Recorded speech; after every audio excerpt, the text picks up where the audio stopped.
ముఖ్యమంత్రి వైఎస్ జగన్మోహన్ రెడ్డి ప్రతిష్టాత్మకంగా చేపట్టిన వైఎస్ఆర్ ఆసరా 4వ విడత కార్యక్రమానికి ముఖ్య అతిథులుగా ఎమ్మెల్సీ డీసీ గోవిందరెడ్డి, బద్వేల్ శాసనసభ్యులు ఎమ్మెల్యే డాక్టర్ సుధా, రాష్ట్ర యూత్ అధ్యక్షులు ఆదిత్యారెడ్డి పాల్గొని పొదుపు మహిళల అక్కచెల్లెమ్మలకు చెక్కులు పంపిణీ చేశారు. అనంతరం జ్యోతి ప్రజ్వలన చేసి ముఖ్యమంత్రి జగన్మోహన్ రెడ్డి చిత్రపటానికి పాలాభిషేకం చేశారు. నాడు చంద్రబాబుకి నేడు జగనన్న మధ్య తేడా గమనించాలని చెబుతూ రానున్న ఎన్నికల్లో మహిళలు అందరూ ముఖ్యమంత్రి వైఎస్ జగన్మోహన్ రెడ్డికి అండగా నిలిచి మరోసారి ముఖ్యమంత్రిగా గెలిపించుకోవాలని పిలుపునిచ్చారు. కార్యక్రమంలో మాజీ market yard chairman Ramana Reddy, JSC convener Hanumantha Reddy, single window అధ్యక్షుడు గురువిరెడ్డి, డీసీ యువసేన అధ్యక్షులు చాపాటి సాయి నారాయణ రెడ్డి, ఎంపీటీసీలు, సర్పంచులు, సచివాలయం కన్వీనర్లు, ప్రభుత్వ అధికారులు, వైఎస్ఆర్సీపీ నాయకులు, కార్యకర్తలు, పొదుపు సంఘాల మహిళలు పెద్ద సంఖ్యలో పాల్గొన్నారు. మన కాళ్ళ మీద మనం నిలబడ్డాం అంటే మహిళా సాధికారత దిశగా మనల్ని నడిపిస్తున్న మన నాయకుడి గురించి మనం ఆలోచించాలి.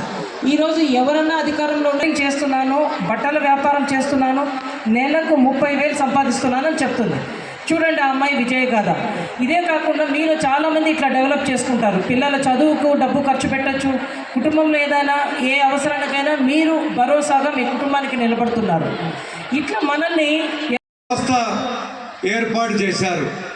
15,400 సచివాలయాలు ఆంధ్ర రాష్ట్రంలో కడితే అందులో మన బద్వేల్ నియోజకవర్గంలో 96 సచివాలయాలు కట్టి ప్రతి పంచాయతీకి ఒక సచివాలయ వ్యవస్థను తీసుకురావడం వల్ల అక్కడ అన్ని సేవలు అందించడం వల్ల మనం ఎప్పుడు కూడా మరి ఒక ఆర్డీఓ ఆఫీసో ఒక తహసీల్దార్ ఆఫీస్కో మనం పోవాల్సిన అవసరం లేకుండా ప్రతి